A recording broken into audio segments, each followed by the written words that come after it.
Bonjour, je m'appelle Sophie et j'ai été baptisée dans la séance du 26 juillet et je vais vous partager mon témoignage.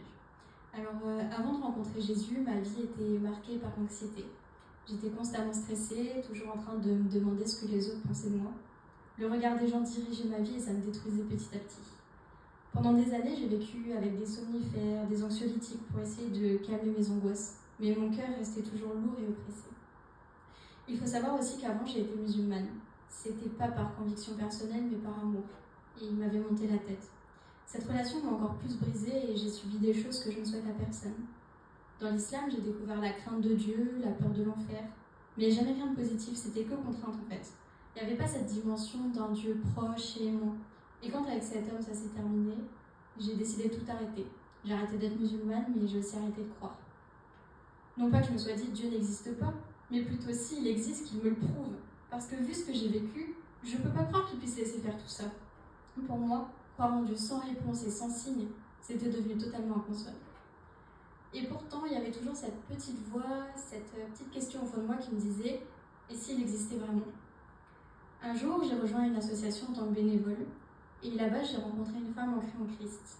On a beaucoup parlé de Dieu, et elle m'a dit quelque chose qui a tout changé. Si tu veux vraiment savoir s'il existe, demande-lui, et il te répondra. C'était la première fois qu'on me parlait d'un Dieu proche et aimant, d'un Dieu qui pouvait se montrer personnellement, un Dieu qu'on pouvait rencontrer. Alors j'ai fait ce qu'elle m'a dit, pas une fois, pas deux fois, mais plusieurs fois. Et petit à petit, quelque chose a commencé à en changer.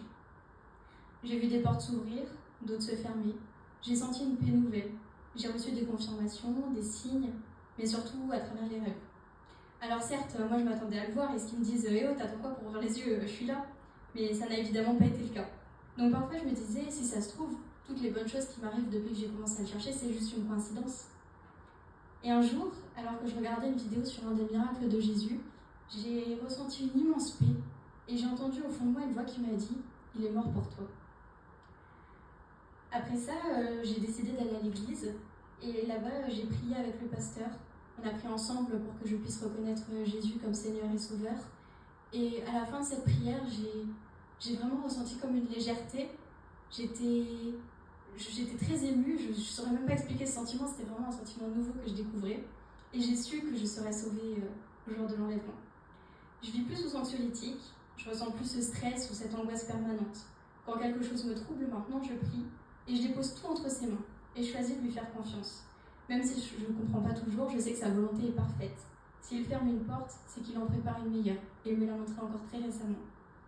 Je ne suis pas devenue parfaite, mais je suis devenue libre. Libre du regard des autres, libre de la peur, libre de l'angoisse, et remplie d'une paix que seul Jésus peut donner. Et j'ai compris pourquoi il m'a laissé subir tout ça il y a quelques années. En fait, il préparait mon témoignage. Alors aujourd'hui, si je me suis fait baptiser, c'était pour dire publiquement « Seigneur Jésus, je te donne ma vie. Merci de m'avoir aimé, même quand moi je doutais de toi. Merci d'avoir été patient. Je te choisis et je te suivrai. »